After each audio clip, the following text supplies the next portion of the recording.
నమస్తే మిత్రులారా, నేను మీ శ్రీనివాస్ చౌహాన్ అడ్వకేట్. మిత్రులారా, మీ పట్టా భూమి నిషేధపు జాబితాలో చేరిందా? ఆ భూమిని అమ్మడానికి కొనడానికి అవకాశం లేకుండా మారిపోయిందా? సో మిత్రులారా, నిషేధపు జాబితా అనంటే ఏ భూములనైతే అమ్మకాలు కొనుగోలు చేయడానికి అవకాశం లేదో ఆ భూముల సర్వే నెంబర్లతో కూడిన ఒక జాబితాని నిషేధపు జాబితా అని పిలుస్తూ ఉంటాం. అవన్నీ కూడా ప్రొహిబిటెడ్ ప్రాపర్టీస్ కిందికి పరిగణలోకి తీసుకోబడతాయి.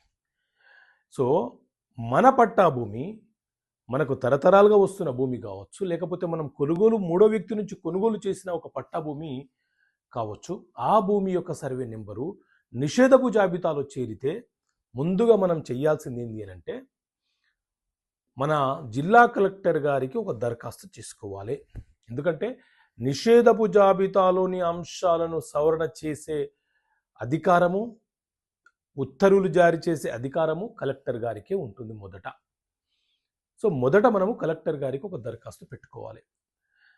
అక్కడ కూడా మన సమస్య పరిష్కారం కాకపోతే అప్పుడు మనము సివిల్ న్యాయస్థానములో టైటిల్ డిక్లరేషన్ కేసు ఫైల్ చేసుకొని అందులో న్యాయస్థానం ద్వారా ఆర్డర్ పొంది నిషేధపు జాబితాలో ఉన్న ఈ సర్వే నెంబర్ని తొలగించమని న్యాయస్థానం ద్వారా వేడుకొని ఆర్డర్ పొంది ఆ ఆర్డర్ కాపీని తీసుకెళ్ళి మనము కలెక్టర్ గారికి సబ్మిట్ చేస్తే అప్పుడు అది తొలగించడానికి అవకాశం ఏర్పడుతుంది.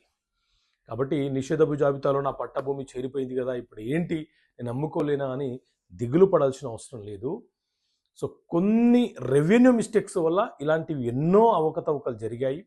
వాటిని మీరు సరిదిద్దుకునే క్రమంలో కొంత సమయం పట్టవచ్చు, కొంత కష్టతరంగా సాధారణ సామాన్య ప్రజలకు ఏర్పడవచ్చు. కాకపోతే తప్పని పరిస్థితి కాబట్టి అలాంటి అంశాలు, చట్టపరమైన విషయాలు మీకు తెలియపరచడం కోసం చట్టపరమైన సమస్యలకు పరిష్కారాల పుస్తకాన్ని మీ ముందుకు తీసుకురావడం జరిగింది. ఈ పుస్తకం కావాలనుకుంటే ఇక్కడ కనిపిస్తున్న నెంబర్ కాల్ చేసి ఈ పుస్తకాన్ని మీరు పొందవచ్చు. ఓకే మిత్రులారా, థ్యాంక్ యూ.